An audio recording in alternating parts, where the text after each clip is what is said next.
I'm sitting here with two very special people who helped to found the gay liberation movement, and together they've put in over a half a century of work in the movement which, as we just found out from John D'Amelio, is a lot older than most people think. Barbara Gittings is the coordinator of the Gay Task Force for the American Library Association, and she's been active in the gay movement for 25 years.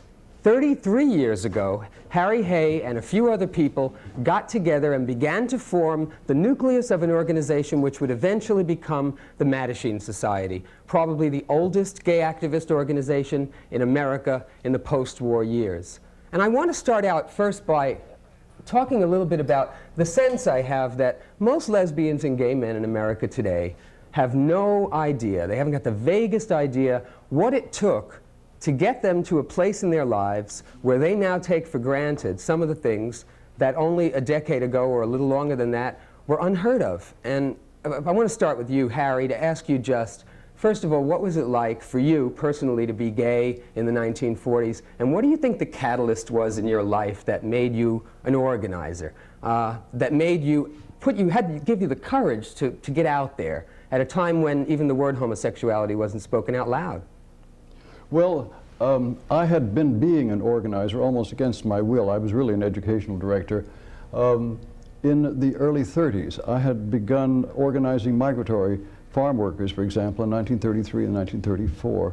And my whole feeling was that I wanted to be involved with helping people better their lives and find ways and means by which they could become people in their lives. Mm-hmm. And I had been working myself as a migratory worker in the hayfields in the summertime since 1925, 1926. So that in 1932 and 33, when there wasn't any money, when there wasn't any funds, and people had to come together in order to cooperate, in order to survive, I find myself thinking this is what I wanted to do. And always I believed, because I've been believing this, I guess, since I was about 13 or 14, that I would help other people, and someday, when it came time for me to find out who I was and to tell other people how beautiful it was to be what we called then a temperamental man, we didn't have the word gay then, I felt that they would help me. And it wouldn't be until the late 40s, it wouldn't be until just about the time of the war years and just after, that I suddenly began to realize they were not going to help me, and I was going to have to do it on my own. But I also could say to the hetero world, well, thank you very much. I have learned a lot of how to organize and how to reach people. You have taught me what it means to live as an outlaw in your society legally, when I had been an outlaw sexually all my life anyway. So to move from the legal position of outlaw to a position of outlaw sexuality on an open basis was just not that much of a step. I just simply thought, well, now it's time for me to organize my people. We're being thrown out of the State Department. We are probably going to be the new scapegoats in the new police world that seems to be coming up as a result of the Smith Act and the Nixon bill and things like that had passed in 1948 and 49. And I felt, now we are going to be the new scapegoats, and we've got to organize. We've got to find out who we are before we get clobbered. Did you meet a lot of resistance from other gay people? I mean, here you were with an idea, you know, and you went to other gay men and even lesbians and said, we've got to organize. What did they say? Well, you can read in Jonathan Katz what happened in the thing. I got an idea in 1948, and for 2 years I ran around looking for my first recruit. So I ran into organized resistance all over the place, and finally, in the first part of July of 1950, I found a gay man who said, this is exactly the way I feel about it too, let's work on it together.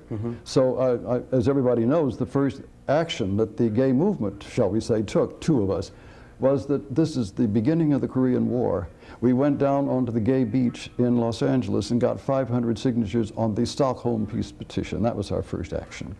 Did you have a vision then of what it was going to be? I mean, did you think, well, I'm going to try this and maybe nothing will come of it? Or did you think someday this is going to grow into a really vital national movement and people are going to know that it was right?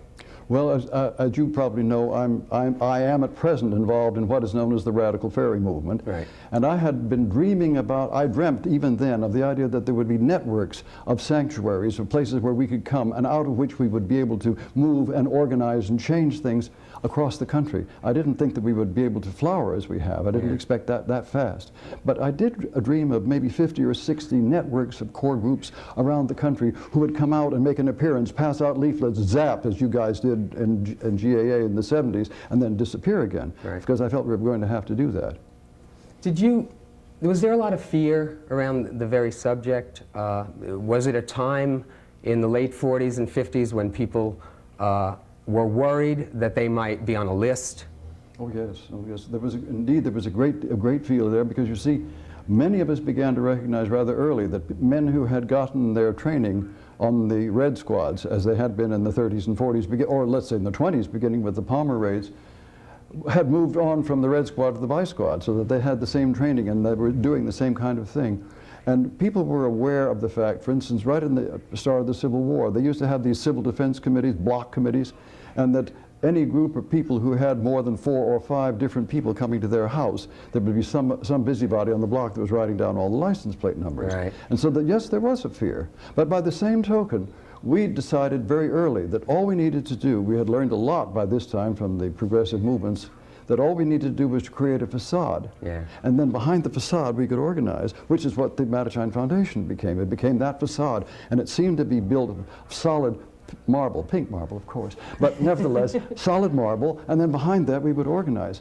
And what was wonderful about it is the moment that people felt that that facade was in place and they were safe, they overcame their fear and they turned out in droves. Why? Because the idea of being together with 30 or 40 people talking about civil rights, talking about social problems, was so new, it was so heady, it was so wonderful. We were all using our body language and our gestures, and we were safe, and we were talking about things, and we were just sharing ideas like crazy. Mm-hmm. It was a wonderful, heady time. Barbara, you've talked about what Harry is just talking about is creating a safe environment for one's people. And I've heard you speak on various occasions about how you came to consciousness as a lesbian, and then later how you came to a consciousness of the fact that there was a movement that you belonged in. And I'd like you to talk about your experience in coming to the movement, and coming to realization that there were others. Well, I pick up on that phrase that Harry used, my people, is something that has been a real guiding notion in my own life in the movement. Now, I'm by temperament a joiner. I like to get into organizations and do things, and if the gay movement had not come along, I would probably be active in the conservation movement today. And let's face it, the gay movement's a lot more fun. But I heard about the gay movement by reading what was a very seminal book of the time, The Homosexual in America, A Subjective Approach, by Donald Webster Corey, and I was fascinated by the idea that a book on the subject could be published, a book by a homosexual. I contacted the author, who lived in New York City, and he told me about the newly formed Mattachine Society. So I had the usual 2 weeks vacation, and for the first time in my life, I bought a plane ticket and went up in the air and went to the West Coast and landed in the offices of one of the gay organizations in Los Angeles with a rucksack on my back, and I said, well, here I am. And they said that there was a gay women's organization that had been formed just the year before up in San Francisco. So I bought another ticket, got in the air again, and went up to San Francisco and contacted the Daughters of Bilitis. And they were just starting their publication called The Ladder. Mm-hmm. And for the first time, I was invited to one of their meetings, and for the first time in my life, I was in a room together that was not a bar with about 15 other lesbians, and it was it was a stepping stone for me. It was a wonderful entree into the movement. But I must say that at first my vision of what we could do was very vague and very formless. Unlike Harry, who I think had a very clear sense of what should be done and what could be done, my feelings, like that of a lot of other people who just come into the movement for the social contact, for the companionship, for the feeling of belonging, mm-hmm. I didn't have a very strong idea of what could be done. At the time, it just seemed enough that my people were getting together and talking about our mutual problems. And I don't think I really developed, let's say, I got into the movement in 1958.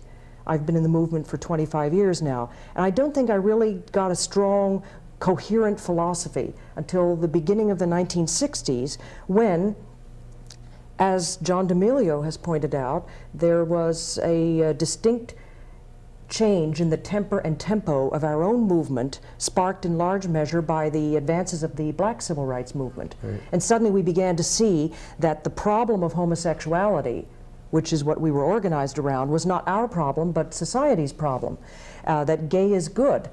in parallel with Black is Beautiful, that we had to not politely ask for a few crumbs of privilege from the table, but go out and demand rights in the courts and in other forums where we could get them. And the whole atmosphere changed, and I began to develop a very coherent, strong, positive feeling. We have actually a film clip that's really interesting. Lily Vincennes did a film called The Second Largest Minority.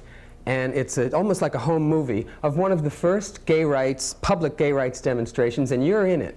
I like to roll a little bit of the film, and maybe you can tell us what it was like to be there on that day in 1967, I think? 1967, or 67. Outside Independence Hall in Philadelphia, one of the earliest, I think, gay picket lines.